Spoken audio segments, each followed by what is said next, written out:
Sia lodato Gesù Cristo e avanti con Maria. Carissimi, vengo a darvi appuntamento dopo questa pausa estiva indimenticabile nella quale ci hanno acquisito Piccola Nazareth, ma noi siamo sopravvissuti perché ci accompagna la Madonna per un appuntamento imperdibile. Domenica 6 ottobre a Milano alle ore 14:30 ci ritroviamo, per quanti lo vorrete, per un momento di preghiera. L'ultimo nostro raduno è stato a giugno a Firenze, una lunga estate che adesso volge al termine. Vi aspettiamo con la corona del Rosario in mano, noi il popolo dei rosarianti, a Milano domenica 6 ottobre, prima domenica del mese dedicato alla Madonna del Rosario. Reciteremo insieme il Rosario, accoglieremo la statua della Madonna, benediremo tutti i bambini e faremo la consacrazione alla Madonna e la recita della supplica alla Madonna del Rosario di Pompei. Domenica 6 ottobre, Milano, avanti con Maria e a presto. Nous sommes donnés à Jésus-Christ et en avant avec Marie.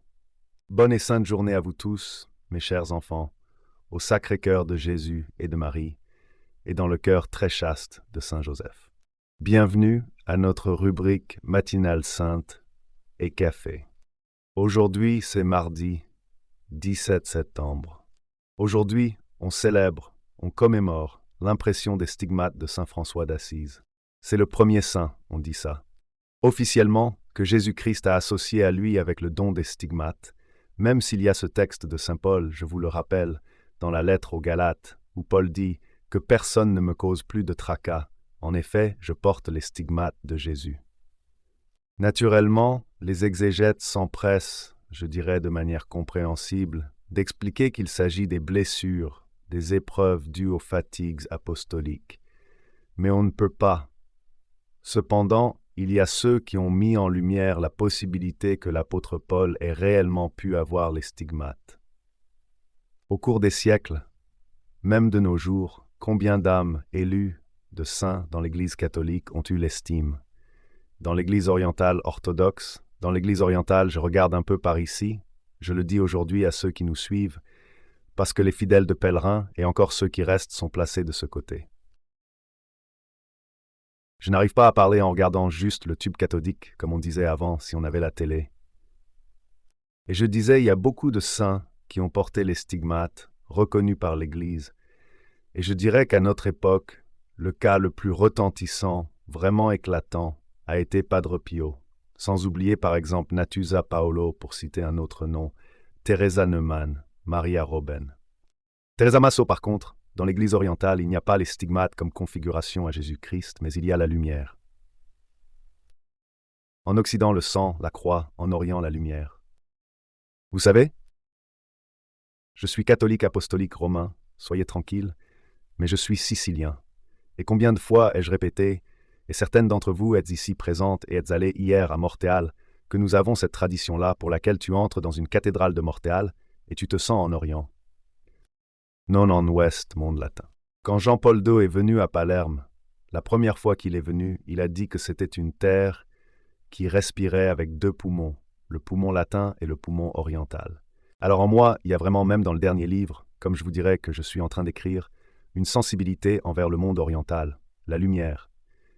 La sainteté consiste en une métamorphose dans la lumière. Pensez-y, c'est beaucoup le Tabor. En Occident, la sainteté consiste en une métamorphose du sang, de la douleur, de la croix. Vraie laquelle? Tous deux. Les deux sont vrais. San Francesco d'Assisi, avec ses stigmates, est à l'Occident ce que Saint Séraphin de Sarov, le saint de la lumière du ressuscité, est à l'Orient après 10 ans de. Remets tantôt personne en disant les embrassant, réjouis-toi ma joie le Christ, très suscité pour les voir, Saint Séraphin de Sarov, transmettre la lumière, transmettre la foi chère, Samis, que de ce point de vue, nous pouvons s'espérer au niveau œcuménique que les deux positions se rencontrent. Par exemple, l'Occident a sans aucun doute notre monde occidental, l'Église aujourd'hui a besoin de cette lumière. Voilà cependant même les stigmates sont des flots de lumière, Saint François. Donc, comme vous le savez, à l'Averna, il a reçu, après un moment de grande épreuve, il a reçu les stigmates. Et donc aujourd'hui, nous nous souvenons particulièrement de cette occasion où saint François a reçu les stigmates. Mais il ne faut pas oublier qu'aujourd'hui, c'est aussi sainte Hildegarde de Bingen, la mystique bénédictine médiévale que Benoît XVI a proclamé docteur de l'Église. Encore aujourd'hui, il y a ceux qui suivent les traitements médicaux d'Hildegarde Adminger, mais je dois dire, je l'ai vérifié en allant en Allemagne, qu'il y a un risque de connubio ésotérique entre les indications belles, nobles de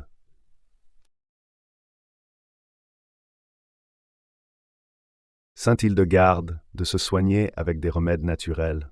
Et par exemple, le père Gébard est à cette frontière-là, s'il ne l'a pas déjà franchie depuis longtemps. Prendre le prétexte de Sainte Hildegarde pour ensuite concocter des potions et proposer des remèdes, que laisse effectivement un peu perplexe. Donc soyez très prudents lorsque vous trouvez des textes, des livres qui traitent de la science, appelons-la ainsi, médicale de Sainte Hildegarde, qui existe mais qui est aujourd'hui particulièrement polluée par des influences New Age, ésotériques, etc. Alors aujourd'hui, nous nous souvenons de Sainte Hildegarde. Je vous dis que le docteur Chiesa a fait ces choses-là, mais il a écrit des volumes, le plus important s'appelle Sivias. J'ai lu ça quand j'étais jeune prêtre, et je dois dire que c'est une œuvre vraiment très belle. Il ne reste plus beaucoup de temps avant le rassemblement de Milan, 6 octobre. Préparons-nous. Je sais qu'il y aura pas mal de monde apparemment. Spero che anche da Roma i romani. Prenant le train, décide dimanche 6 octobre, premier dimanche du mois, de venir à Milan. Hier soir, nous avons fait cette belle émission sur la confrérie du Saint-Rosaire. Nous avons parlé de la lettre apostolique de Jean-Paul II, la Rosario Virginis Mariae, et vous vous souvenez que la lettre se termine justement par la supplique, la partie la plus vibrante de la supplique à Notre-Dame du Rosaire de Pompéi, que nous réciterons tous ensemble à Milan dimanche 6 octobre. Le matin, il y aura les confessions. Tous les prêtres de l'association seront présents, probablement avec quelques surprises, mais je ne veux rien dévoiler. Après, à 14h30, commence. C'est cette prière que je sais. Vous venez car, par les fruits, c'est très beau. On sort de ces rencontres après 3h30, 4 heures de prière, transfigurés, joyeux, légers, car voilà combien il est beau et agréable que les frères soient ensemble dans la vérité, comme nous le faisons. Préparez-vous pour dimanche 6 octobre. En cette occasion-là, je présenterai mes 2 volumes tout juste sortis. Ceci non cesse celui en 2e édition, La fausse Église destin, disponible à Milanais, puis au secrétariat de Radio Domina, vous pourrez le demander. Et surtout, je voudrais vous présenter ce livret-ci, c'est un peu exigeant. Mais ensuite, je ferai les cycles, des catégories, le premier volume du commentaire, et cela fait 2 années que je voulais l'écrire. Maintenant, je suis mûr avec les années, sinon quand et voilà que j'ai écrit le premier volume. Je suis très content, j'ai eu un élan d'en haut, et mon été s'est passé avec la retraite spirituelle. Oui, car c'est le conseil que je voudrais vous donner. J'étais immergé parmi, comme vous le savez, avocats, architectes, ingénieurs, comptables, géomètres, experts comptables, la mairie, la licence, aller chercher le bloc, celui-là n'allait pas, chez le marbrier, puis avec la mairie, établir les critères pour décider quelle entreprise doit le faire, laquelle non, etc. C'était selon moi justement la raison de l'incidie contre moi, parce que le diable voulait m'attrister et m'éteindre derrière tous ces problèmes. Alors, moi rien fait, je me suis mis à commenter le livre L'Évangile de Jean. Et je dois vous dire que j'étais en retraite spirituelle ce soir, dans la 2e partie. Perché chi mi sta vicino accanto sa che mi sono ritirato nella mia stancetta dopo santa e caffè, e anche dopo pranzo, e anche in pomeriggi interi, chiuso nella mia stanza a leggere il Vangelo e a meditarlo, per poi commentarlo per iscritto. Alors, il y a beaucoup de moi dans ce livre. L'Aquila et le soleil. L'Aquila est évidemment Giovanni. L'évangéliste Jean, le Soleil et Jésus-Christ, le Logos. Je vous dis que je me suis laissé emporter par le prologue, comme vous pouvez l'imaginer. Au commencement était le Verbe, parce que l'évangile de Jean est un peu théologique, disons-le ainsi. J'essaie de le rendre, disons, un peu plus accessible possible. En tout cas, vous le trouvez disponible. Vous le trouverez disponible dimanche 6 octobre. Aujourd'hui, c'est mardi. Ce soir, nous attend le mardi belliqueux à 21h. Ne manquez pas l'épisode de ce soir avec la sortie de mon livre, La Farsa Chiesa e il suo destino. Voilà le titre. La primauté dans l'Église, 2 points, la parole ou l'Eucharistie. Quel est le primat de l'Église? Pourquoi en discuter? À Bergoglio, il travaille déjà. Enfin, les projecteurs commencent à s'allumer sur le synode. Bergoglio n'a pas eu le temps de revenir. Après avoir tiré à boulet rouge sur le syncrétisme religieux, désormais tout à fait évident, Jésus-Christ n'est plus le seul sauveur. Et depuis qu'à Rome, ils ont annoncé qu'il y a une liturgie pénitentielle, on demandera pardon à Dieu. Ils feront une liturgie pénitentielle, parce qu'ils demandent 7-8 fois pardon à Dieu. Entre ces choses, ce qui n'a pas fait mourir de rire, parce que ceux-là font désormais la blague, c'est de demander pardon pour ceux qui utilisent la doctrine pour frapper les autres. La mienne, maman mienne, maintenant j'irai moi aussi prier là-bas à Rome avec eux. Rire. Un des motifs pour lesquels Bergoglio a voulu la liturgie, maintenant qu'ils ont vu qu'il y a la déduction, c'est-à-dire les gens, maintenant ils veulent accrocher avec des effets, demander pardon. Quand tu demandes pardon, tu regagnes du terrain. Et donc maintenant le pape François a organisé au début du synode la deuxième phase où ils placeront les diaconesses, ces choses-là, la liturgie pour demander pardon à Dieu. Pour demander pardon à Dieu, il y a 7 raisons que lui-même, le pape François, a souhaitées, et l'une d'elles est les offenses à la création. Les offenses à la création, à l'environnement, et puis aussi ceux qui utilisent la doctrine pour frapper les autres. Tu donnes un coup de doctrine si tu n'attends pas. Tu maries, que dis-tu à ta femme si tu lâches pas? Il te formate. Il te formate. Ou arrête, parce qu'il t'indoctrine. Béni. Alors, ce soir, nous parlerons de cela. Dans l'épisode, il y a de nouveau le post que je vous invite à regarder encore. Partagez, partagez, partagez, patientez pour le livre. Il sera prêt, disponible à partir du 6 octobre pour ceux qui le voudront chez eux, au secrétariat. Bien, puis demain soir, je me souviens du mercredi biblique incontournable avec Don Enrico. Ecco, mi sembra di aver detto tutto riguardo alle notizie generali, credo di sì, ma se mi ricordo qualcosa, comunque, cari fiori, iniziamo le giornate. Voglio dirvi, mais regardez comme c'est important le matin, c'est fondamental.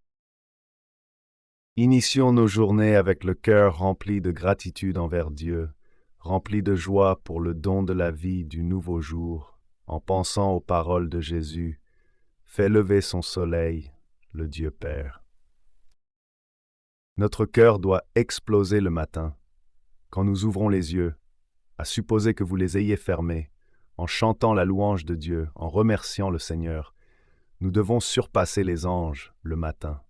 Oh, je vous en prie, ça ne sert à rien de démarrer en 5e, on commence en première. Puis quand tu es sur l'autoroute à midi à 1h, dans le sens où la journée va déjà comme elle va, alors tu peux passer la 4e, la 3e. Mais pour démarrer la voiture, a besoin de la première, qui est la vitesse la plus lente. Mais c'est aussi... Je dis juste que je ne suis pas aussi doué, j'aime conduire, mais je suis pas bon. C'est la vitesse la plus lente, mais c'est celle qui démarre pratiquement. Alors le matin, il faut la première vitesse qui est celle de la louange à Dieu, je te le dis. Il y a des gens qui commencent la journée en portant malheur. C'est incroyable. Le cri des hiboux, vous savez? Bubolant, se dit. Bubolano. Ou ils endoctrinent ou ils bubolano. N'est pas. Mais ne râlez pas. Louez plutôt Dieu le matin. La première chose est de chanter la louange de Dieu. Ne vous regardez pas le matin. Ne pensez pas à vos soucis. Ne commencez pas la matinée avec le moi, mais avec le toi qui fait la différence. Dieu, pas moi. Nous, que voulez-vous que nous soyons, nous passons vite, compris. Et au contraire, le matin, quand nous nous levons avec le chapelet, Mais ensuite, si vous commencez avec le chapelet, comme je le disais hier soir en citant Jean-Paul II, le chapelet est une prière d'amour, dit-il. Alors quand nous nous adressons à Dieu, nous prions en union avec lui, et nous sommes en communion avec le Seigneur qui, à travers Marie, nous donne sa grâce, nous donne le vin nouveau. Voici dans ce livre que j'ai écrit, j'ai commenté les 5 premiers chapitres, parce qu'il faut, ce n'est pas que... Que dit le second chapitre? Qui s'en souvient? Elle, les, Tédé, noces de Cana. Les noces de Cana. Ils n'ont plus de vin. La Vierge intervient. Voici la Madonna, Fiori Maria. Voilà pourquoi il y a besoin du commentaire de l'Évangile, parce que pas à vous. Si j'avais demandé à quelques fidèles de me dire le dernier message du voyant, va te la pêche, ils le savent par cœur. L'Evangile non. Je disais, Fiori Maria, qu'il faut redécouvrir l'Évangile. Et nous le faisons avec Jean à travers ce cycle de catéchèse que je reprendrai. Et le cadeau que je vous fais pour mon jubilé d'argent sacerdotal est de prendre en main l'Évangile de Jean. Alors je disais que l'important, c'est que quand nous nous réveillons le matin, il pourrait ne pas y avoir de vin. Pas de vin. Et comment on fait sans vin? Nika, on peut continuer sans vin. Comment tu gères ta journée? Alors, ce qui est important, mes chers, c'est d'avoir le bon vin. Et quel est le bon vin? Le bon vin est celui que nous donne le Seigneur. C'est le vin qui indique l'Esprit Saint. C'est le vin qui nous montre combien nous avons besoin de lumière, d'amour, de grâce, de paix, de sainteté. Et alors la journée commence bien, même si la croix pèse, elle commence bien. Lorsque vous vous levez le matin, ne poursuivez pas vos objectifs. Mettez-les de côté, écoutez-moi. Ne commencez pas la journée étouffée par la planification de vos affaires. Mettez tout de côté car à chaque jour suffit sa peine. Donnez-le à Dieu. Avete sentito poi che c'è stato un secondo attentato, adesso è stato confermato a Donald Trump. Donc, à mon avis, moi qui ne suis pas un expert, je vous dis que la situation aux États-Unis d'Amérique, d'après ce que je comprends, est devenue, à ce stade, assez problématique. 2 attentats en peu de temps. Les médias américains n'en parlent pas comme ils devraient. Je n'interviens pas là-dessus parce que le sujet d'aujourd'hui est tout autre, bien sûr, et donc je ne le commente pas, mais je veux vous dire que c'est une chose, je ne sais pas vous, qui me fait beaucoup réfléchir parce qu'ils veulent l'éliminer. Les pourquoi sont des questions sur lesquelles je n'entre pas. Seulement, nous espérons que le dessein de Dieu se réalise, que le Seigneur nous protège de tous les maux, disons-le ainsi. Eh bien, passons au sujet d'aujourd'hui, alors enfin. La fenêtre d'aujourd'hui est Jean-Paul II. Pour des raisons d'espace, j'ai écrit Jope II, Jean-Paul II. En espagnol, on dit Juan Pablo II, non? Et quand ensuite ce dicton s'est répandu en Amérique latine, il le chantait, Jean-Paul II, tout le monde t'aime. Il aimait ça. Jean-Paul II aime tout le monde. Ecco, allora, Giovanni Paolo II, il discorso comunque è interessante, Dunque, Giovanni Paolo, ecco, ho aspettato che uscisse il titolo, Bergoglio e le religioni, 2 punti, nessuna continuità, punto, esclamativo. Alors, beaucoup de personnes n'ont pas pu suivre l'épisode d'hier. Je vous invite à le faire parce que intéressante, dans laquelle nous avons commenté les déclarations de Bergoglio à Singapour, où Bergoglio, lors d'une rencontre interreligieuse avec les jeunes, a dit que les religions sont toutes égales, qu'il n'y a donc pas de différence entre un chrétien, un hindou ou un musulman. Ensuite, ils ont pris des mesures pour corriger. La salle de presse du Vatican, je l'ai dit hier, en anglais ils ont corrigé. Le tir, presque comme si le pape François avait voulu dire cela, pas ce qu'il a effectivement dit. Et hier, on disait qu'à ce stade, Bergoglio s'identifie de plus en plus, si jamais c'était nécessaire, comme le maître d'œuvre de ce que les prophéties, y compris à mon avis celle de Fatima, appellent la fausse église des ténèbres. Ecco, cioè la Chiesa di Santa. Une église qui en fait est de plus en plus clairement une anti-église. Parce que si l'église existe pour annoncer Jésus-Christ, et qu'elle ne l'annonce plus et dit que même Mahomet et Bouddha conviennent, c'est comme si un mari marchait bras dessus, bras dessous, avec d'autres femmes, et disait à sa femme, entre toi et Tizia et Kaya pour moi. Aucune différence, vous êtes tous pareils. Regardez, c'est pareil. Pensez-y, parce que grâce à Dieu, je le dis pour les amis traditionnalistes comme Martino Mora, grâce à Dieu, je suis ironique, eux non. Donc ensuite, ils pensent que je dis la vérité. Mince qui est donc Minutella. Pensons un peu à qui devait Brère. Aujourd'hui, pour dire la vérité, tu dois Brère. L'Église est la femme du Christ, non? Et l'épouse appartient à un seul époux, ou je me trompe? L'homme s'y est. Au contraire, ici, c'est pas le mari qui... n'est pas le marié qui se trompe. C'est pas le marié qui dit ça, c'est la mariée. Se présente avec d'autres hommes, encore pire selon moi, qui dit oui, c'est mon mari, mais aujourd'hui je suis avec cet autre et encore cet autre, parce qu'après tout, ils sont tous pareils. Bergoglio fait ça. Alors vous comprenez très bien que nous sommes en présence d'une configuration de matrice sans aucun doute luciférienne, non? Non, s'agit plus seulement d'une vision idéologique, d'une sorte de lecture idéologique de la foi. Non, nous sommes en présence d'une matrice luciférienne, l'anti-église de l'Antéchrist, qui nie l'unicité salvatrice de Jésus-Christ. Nous y sommes, nous avons entendu hier les déclarations absolument incroyables de Bergoglio qui parle de ce pot pourri. Ce mélange de religions, pour lequel toutes les religions sont égales et ont la même identité, c'est évidemment nier la vérité centrale de la foi chrétienne, sans laquelle nous ne sommes plus croyants.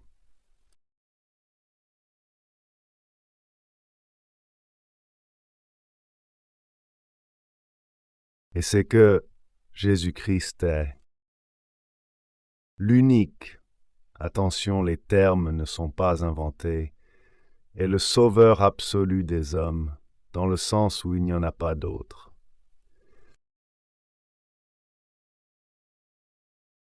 Si un pape se rend de l'autre côté du monde et leur dit que toutes les religions sont égales, qu'elles sont comme différentes langues,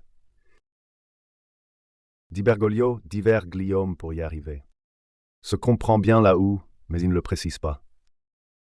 Mais Dieu est Dieu pour tous, et comme Dieu est Dieu pour tous, nous sommes tous enfants de Dieu. Ils ont vraiment sauté cette partie la plus problématique, c'est le portail Vatican News. Intéressant. Quindi queste sono le dichiarazioni di Bergoglio, ripeto, dal punto di vista di una sana teologia, quella di chi tira la dottrina. Bergoglio è non più solo eretico, ma ormai le Jason fait, la maschera è gettata via, Bergoglio è apostata. Attention, il y a une énorme différence entre hérésie et apostasie, même si cela semble être la même chose.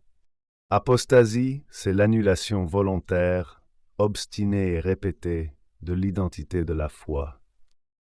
Et saint Thomas d'Aquin enseigne dans la Somme théologique que celui qui est apostat et qui serait un supérieur investi de juridiction ecclésiastique n'est plus tenu d'être suivi. La situation ici est grotesque parce que Bergoglio non seulement n'a pas la juridiction parce qu'il n'est pas le vrai, mais même s'il l'avait, à ce stade, il ne doit plus être suivi parce qu'il est apostat. C'est-à-dire qu'il ne dit pas « je ne sais pas moi », qu'il va dire à l'autre bout du monde, et qu'il dit « je ne crois pas aux apparitions de Lourdes », ce qui serait déjà énorme, mais à la limite. Vous comprenez? Touche au cœur de la foi chrétienne, en niant que Jésus-Christ soit l'unique sauveur. Maintenant, les traditionalistes, de plus en plus clairement comme je vous l'ai dit hier soir dans cette partie introductive de la catéchèse sur le rosaire, De plus en plus clairement, les traditionalistes, les sédévacantistes, les migagnani, que font-ils? Adoptent, faites bien attention, malhonnêtement, avec une véritable malhonnêteté intellectuelle, avec une certaine forme de rancœur que leur père Santa leur insuffle envers Jean-Paul II, ils utilisent ces déclarations de Bergoglio en les attribuant comme origine à Jean-Paul II avec la rencontre interreligieuse à Assise. Me suivez-vous? Quand il a réuni tous les chefs religieux. Stiamo qui a discutere se è stata una scelta provvidenziale o meno, però subito, come tante volte anche nei miei libri, io lo scrivo, mi tocca di vendere i papi, me ne sento onorato. Jean-Paul II avait appris qu'il y avait en projet un développement, une sorte de corruption religieuse dans le monde islamique sous forme de fondamentalisme terroriste.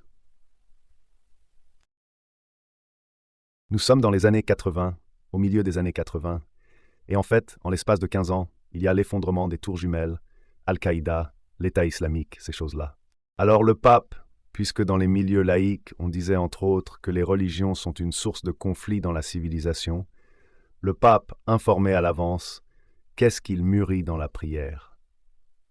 Un témoignage. Devant le monde entier, les religions ne sont pas nécessairement une source de conflit entre elles peuvent se rencontrer.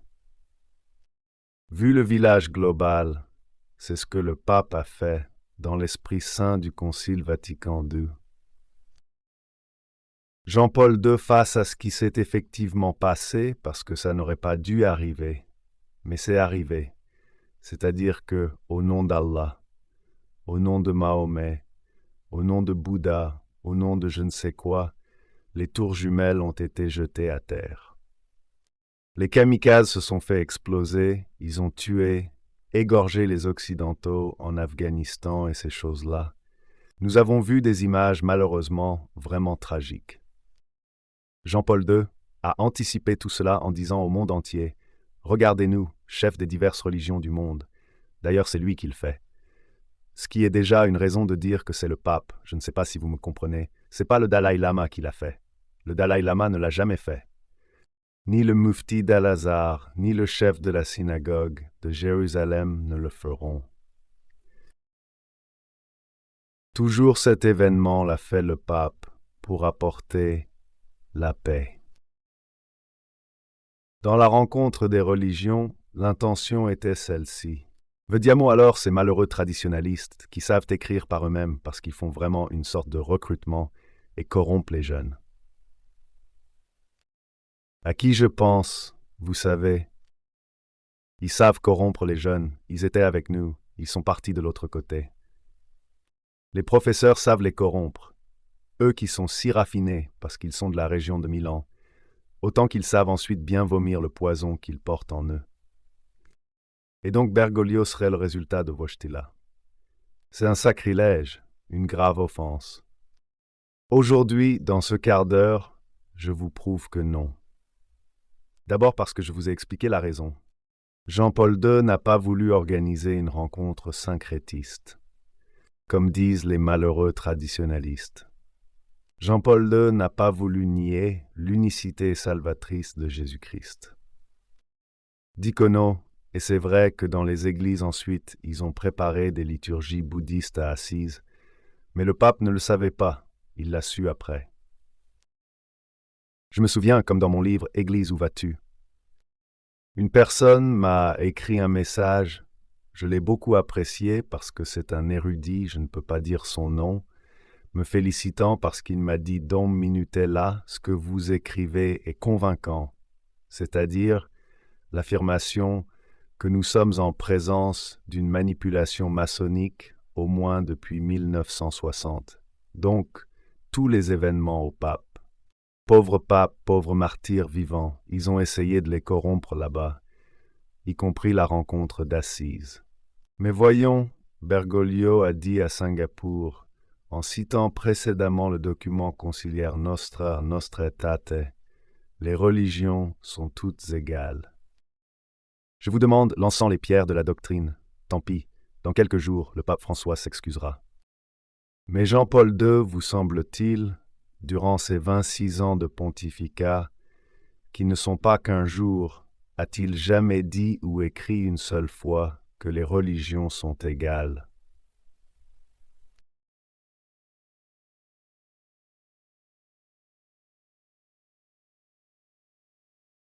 Jamais dit. Comment on fait? La mettiamo che i tradizionalisti ascritti a Viganò alla Martino Mora sono des malheureux. Pas d'honnêteté intellectuelle. Parce qu'au lieu de cela, dans leur magnifique cercle avec leur accent traînant d'adolescents attardés, ils font des vidéos dans lesquelles ils crachent du venin sur Jean-Paul II, qui n'a rien de différent de Pape François. Bien, tous les pontifes du post-concile sont pareils.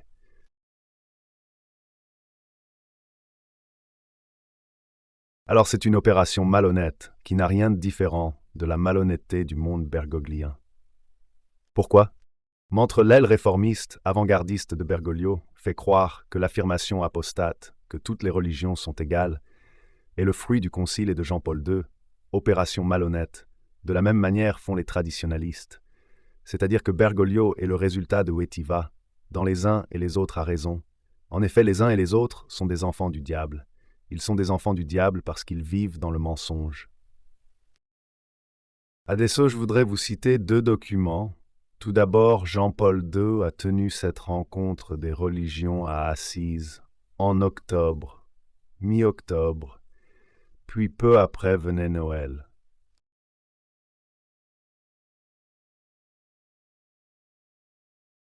Les papes souhaitent chaque année leurs vœux aux cardinaux. Alors, comme il y avait eu un ensemble de problèmes, de questions relatives à ces célébrations qui avaient été faites à l'insu du pape dans les différentes églises lors des vœux du 22 décembre 1986, Jean-Paul II en profite pour marquer les différences, et c'est-à-dire pour renouveler la foi en Jésus-Christ, unique sauveur. Alors qu'est-ce qui est commun avec la honte? Qui voyez-vous? Le pape dit que le dessein divin unique et définitif à son centre en Jésus-Christ.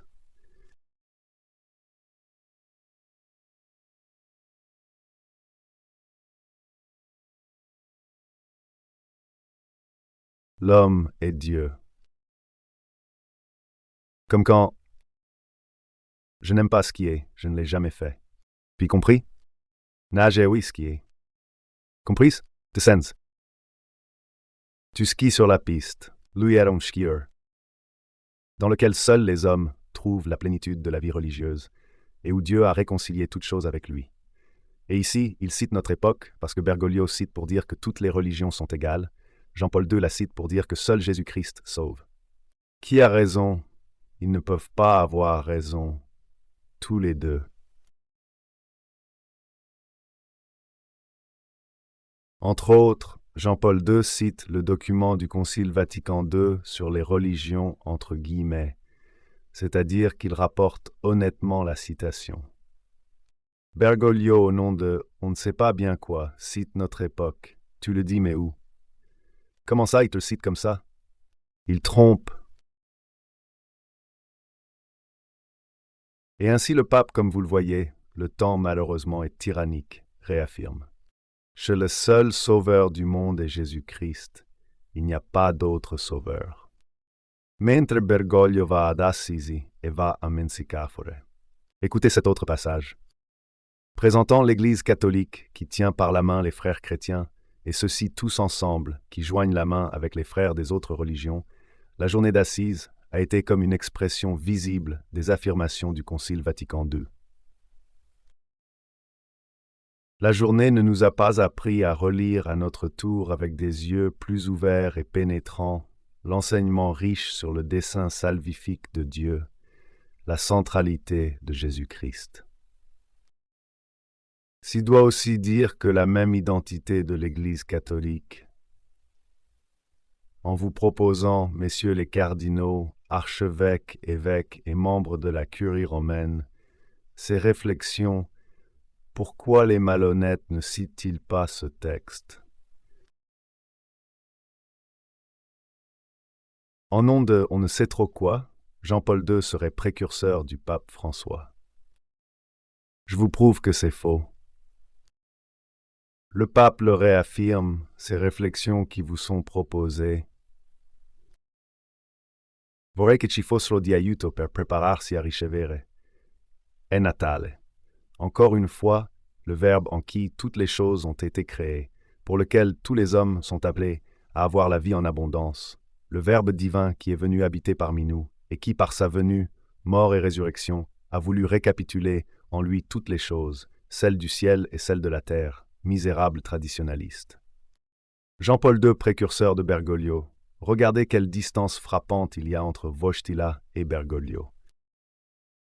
Bergoglio va signer des documents et proclamer que toutes les religions sont égales. Jean-Paul II a bien organisé la rencontre des religions à Assise, mais pas dans l'idée que les religions sont égales. Au contraire, en réaffirmant que seul Jésus-Christ sait. Je ne vois rien là le document. C'est comme si cela ne suffisait pas. À la fin presque de l'année du jubilé, sous la signature du cardinal Joseph Ratzinger, un document est sorti, une déclaration avec le titre le plus élevé de Joseph Ratzinger intitulé, vous en avez sûrement entendu parler quelquefois, Dominus Iesus. Une déclaration signée par Jean-Paul II, dans laquelle il est affirmé que le seul sauveur du monde est Jésus-Christ. N'en vous dit pas le cardinal Casper et d'autres cardinaux francs-maçons présents au Vatican, quel remue-ménage ils ont provoqué, mais ainsi l'esprit d'Assise. Le pape a précisé, mais l'esprit d'Assise n'est pas de dire que toutes les religions sont égales, c'est d'avoir voulu tendre la main aux autres religions pour que nous témoignions ensemble de la paix. Je trouve que c'est légitime, je trouve ça beau. Sans renoncer à l'annonce que Jésus-Christ est le seul sauveur. Le document le réaffirme avec beaucoup de clarté. C'est que Jésus-Christ est le seul sauveur. Le document dit à cet égard que Jean-Paul II a explicitement déclaré qu'il est contraire à la foi chrétienne d'introduire une quelconque séparation entre la deuxième personne divine et Jésus-Christ. Jésus est le Verbe incarné, et puis il réaffirme naturellement qu'avec l'incarnation, il est venu nous sauver, et il faut fermement y croire. Que Jésus-Christ est le seul sauveur des hommes. Fermement. Croire que Jésus-Christ est le seul sauveur du monde.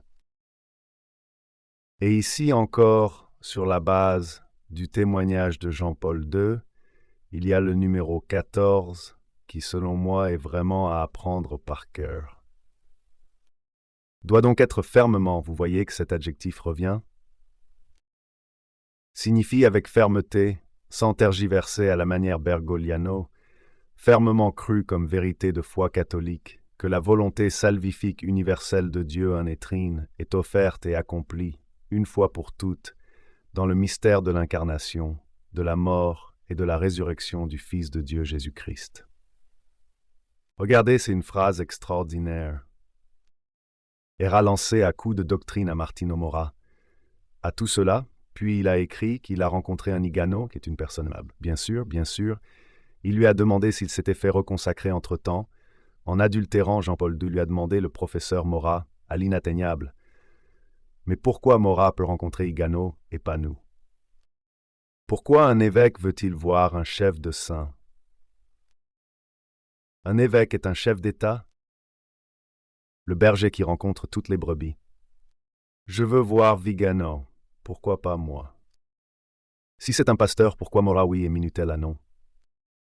L'Évangile le dit. Si Mora ou l'ado attardé ou la radio épée ne veulent pas me voir, c'est aussi un privilège. Monseigneur Vigano est pasteur, évêque. Si je demande à le rencontrer, il ne peut pas refuser. À Mora, pourquoi le voir? Parce qu'il le flatte, comme on dit chez moi. E io voglio incontrarlo pure. Lui è un pastore santo. Si è fatto fare 2 volte vescovo. 2 gusti è meglio che uno. 2 gusti è meglio che uno. 2 fois évêque, moi si je le rencontre, Excellence, Excellence. Se non ci basta una volta, no, non si sa mai, perché neanche lui è deciso se vale quello di Wojtyla o di Williamson. Monsieur le professeur Morat vous le demande, puisque vous êtes si élégant à me définir, pourriez-vous demander à Monseigneur Vigano s'il s'est décidé, parce que sinon, quand vous le rencontrerez, vous aurez dit bis excellence, compris. 2 fois excellence au carré. Excellenza, parce qu'il a été consacré 2 fois, donc 2 fois pasteur. Tu comprends, ou peut-être pas, ou peut-être oui, dans le style de Bergoglio, mais oui ou non. Mais pourquoi il ne le dit pas? On ne sait pas pourquoi il ne doit pas le dire. Alors et donc on ne peut pas rencontrer Vigano. Mais je voudrais demander à Vigano, mais a-t-il lu le numéro 14? Elle dit de manière malhonnête, parce que c'est de la malhonnêteté intellectuelle, c'est tromper les consciences, que Jean-Paul II est relativiste, Ratzinger est moderniste, la secte conciliaire, Bergoglio est le résultat et l'aboutissement de cela. Mais a-t-elle lu le numéro 14? Mais connaît-elle le numéro 14 de la Dominus Jesus ou pas? Connaître, c'est être malhonnête. Elle ment, elle idéologise, elle calomnie, elle induit en erreur, comme Bergoglio.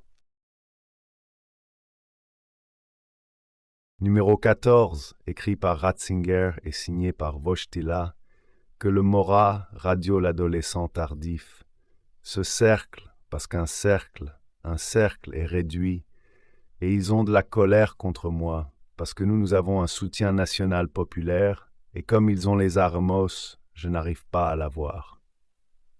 Alors si je passe comme ça, je pourrais même pas parler avec vous, parce que ma langue se tord. Doivent donc être fermement crus. Attention, le relisons numéro 14.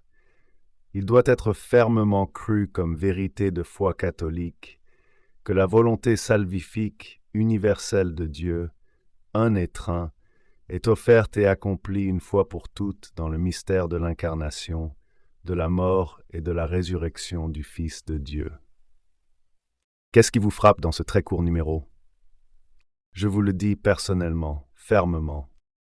Alors, pas de tergiversation, prêt à donner sa vie pour dire que Jésus-Christ est le seul sauveur. Senza devenir fondamentaliste. Nous ne devons pas aller imposer comme Bergoglio le fait croire quand il dit qu'annoncer Jésus-Christ, c'est faire du prosélytisme. Nous, on l'annonce, puis que ceux qui veulent l'accueillent. Ils veulent leur religion, qu'ils restent. Nous devons y croire. Et l'autre chose que j'aime, c'est une fois pour toutes le salut. Il n'y a pas d'autre voie de salut. Le document le dit. Alors ce sont des traditionalistes malhonnêtes. Sachant, Radio Spada, ils le sont en sachant qu'ils le sont. Ecco perché poi sputano veleno quando li colpisci. Et écrivent, comme l'a fait Morat, ces choses si belles sur moi. Les commentaires des adeptes traditionalistes mangent, dorent. Savent-ils que je mange et dors? Qu'en savent-ils? Qu'est-ce que ça a à voir avec ça? Bergogliani. Accord de sujet? Je suis un cloueur, un débusqueur, voyez-vous. Anch'io i Bergogliani stanno i traditionalisti, pour vous garder catholique, car ni l'un ni l'autre ne le sont. Une fois pour toutes, c'est-à-dire qu'il n'y a pas Ratzinger et Wojtyla, le cardinal Ratzinger, futur Benoît XVI et Jean-Paul II, disent qu'il n'y a pas d'autre voie de salut. Et donc, devons-nous, comme Lefebvre l'a dit, que Sioncy a fait avec courage. La semaine dernière, Sioncy, il y a quelques jours, avait dit qu'il était, à juste titre, je dirais scandalisé, par certaines déclarations de Lefebvre, un Lefebvre ultérieur qui invitait en pratique à utiliser des méthodes fortes pour annoncer l'Évangile, ce qui est légitime si l'on maltraite les enfants et les fils musulmans pour les baptiser. Ces choses ne nous appartiennent pas.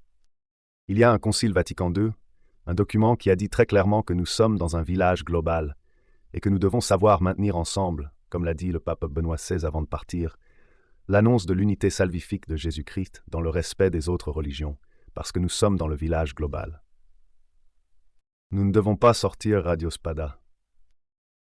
Chi di spada perisce, qu'il le sache. Et cela te cite les documents du pape Vattelapesca, les gloires du cardinalat, Il te parle de cardinaux, parce qu'il y a une odeur de moisi, vraiment. Mais moi, quand j'allume Radio Spada de temps en temps, La Stellina proprio, parce qu'ils sont figés dans les siècles passés, parce qu'ils ne veulent pas se confronter à la réalité actuelle. Compris? C'est, en pratique, le fait objectif, chers enfants, il n'y a rien à inventer. Je répète encore le verset 14, Monseigneur Vigano, professeur Morat, je sais que vous me suivez, ne faites pas l'ignorant, dites-le, je sais que vous me suivez. Professeur Morat, pourriez-vous faire la courtoisie de dire à Monseigneur Vigano qu'il est 2 fois pasteur, 2 fois berger, dis-lui que je veux le rencontrer, je voudrais dialoguer avec lui, je veux le convertir, le ramener au bercail qui est l'Église, en lui rappelant qu'il se montre ingrat envers celui qui l'a consacré évêque.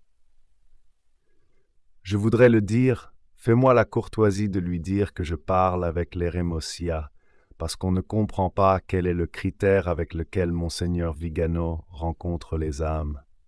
Vous le savez? Je sais pas. Alors je relis 14. Ceci doit donc être fermement cru comme une vérité de foi catholique, que la volonté salvatrice universelle de Dieu, un éternel, est offerte et accomplie une fois pour toutes dans le mystère de l'incarnation, de la mort et de la résurrection du Fils de Dieu. La Church enseigne depuis des siècles, contre ces puritains fondamentalistes de droite, que les germes de vérité sont présents dans les autres cultures. Les semences de vérité s'appellent préparation à l'Évangile, préparation évangélique.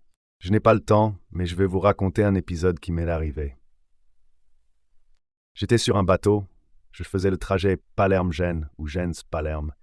Et après, vous savez, on ferme les voitures et on monte, on ne peut plus redescendre au garage pour des raisons de sécurité. J'ai oublié la mallette de la messe que j'aurais dite dans ma petite chambre sur le bateau, parce que j'ai toujours célébré chaque jour dans la cabine. Désespéré quand le navire était déjà parti, où est la mallette? Oh mon Dieu, je l'ai oubliée.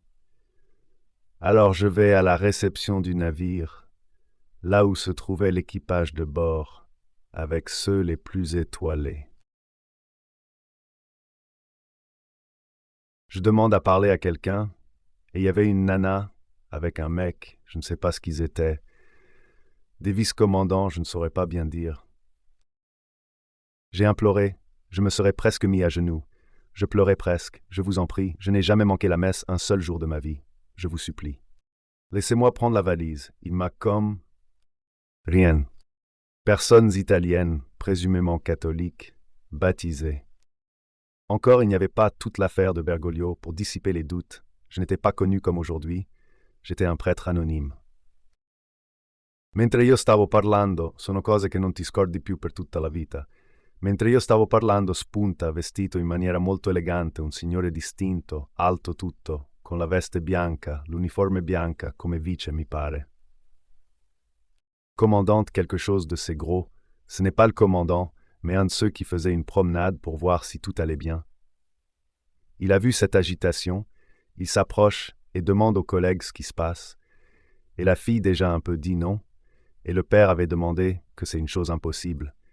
On comprenait à sa façon de parler qu'il était le supérieur de descendre au garage parce qu'il avait oublié une valise.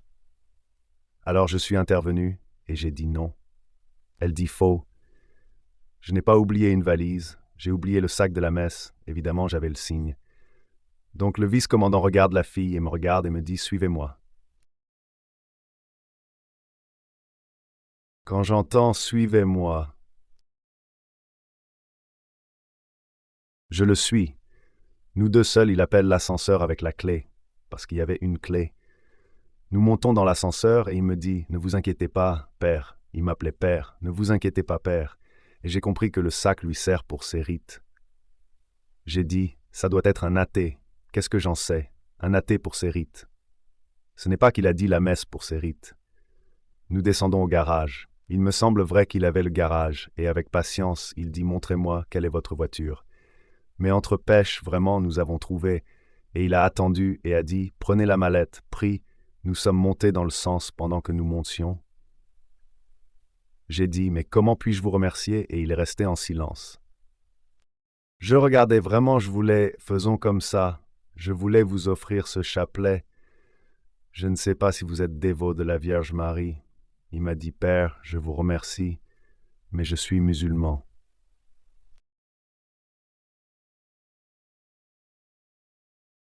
Alors, lo staff catholique non, il musulmano m'a permis d'aller chercher la mallette. Et ce n'est pas parce qu'il y a des musulmans qui égorgent, qui sont tous des terroristes, parce que c'est pas demandé. Torina et Provenzano étaient mafieux. Tous les Siciliens sont mafieux. Alors ça m'a vraiment fait comprendre, ne sais pas aller lance en vérité. D'accord. Donc c'est un appel important, mes chers enfants, à veiller sur cette affaire nuisible de la tentative d'incorporer Guaitivo à Jean-Paul II avec Bergoglio. Bergoglio dit que toutes les religions sont égales. Jean-Paul II a affirmé à plusieurs reprises que le seul sauveur, Jésus-Christ, est dans la lettre écrite avec l'ami témoin de l'agneau. Ratzinger affirme qu'il doit être fermement cru comme une vérité de foi catholique, que la volonté salvifique universelle de Dieu est éternelle et offerte et accomplie une fois pour toutes dans le mystère de l'incarnation, de la mort et de la résurrection du Fils de Dieu. Évidemment. Puis plus tard, quand arrivera le grand prélat, « Bon, qu'est-ce que j'en sais moi plus? Le temps passe et moins je comprends, mais je fais confiance, ces choses-là peut-être seront solennellement ajustées, parce que même le pape Benoît, dans le Salut aux prêtres de Rome, a dit « Doit arriver qui sait ce qu'il voulait dire, clarifiera quel est le rapport entre le dialogue nécessaire que le Concile a recommandé avec les religions, sans pour autant renoncer à l'unicité salvifique du Christ. » Bon, cher, je vous attends ce soir avec un épisode surprenant, mais ce soir, c'est Pronos. Laissons tomber. Non, je serai libre, mais il se peut que Vigano veuille me rencontrer. Si vous ne me voyez pas alors ce soir à 21h, voilà le poste partagé. Partagez la fausse Église et son destin, le titre, est la primauté dans l'Église, 2 points. La parole ou l'Eucharistie à 21h. Sur la chaîne YouTube de Radio Domina Nostra, je vous invite à vous abonner. Déjà, mon équipe commence à me dire « Père, ça fait quelques jours que vous ne montrez plus l'Ibanil son raison. Il vous plaît, n'oubliez pas de nous aider ceux qui sont venus, savant que nous sommes pratiquement à l'année 0, nous recommençons depuis le début. Vous pouvez maintenant intervenir par téléphone. Voilà l'IBAN qui apparaît devant vous. Vous pouvez aussi faire le virement postal qui vous est plus facile, si vous voulez. Pour voilà, le compte courant postal, vous le trouvez là dans la description. Parce qu'on me dit que c'est plus facile, j'espère que vous me croyez.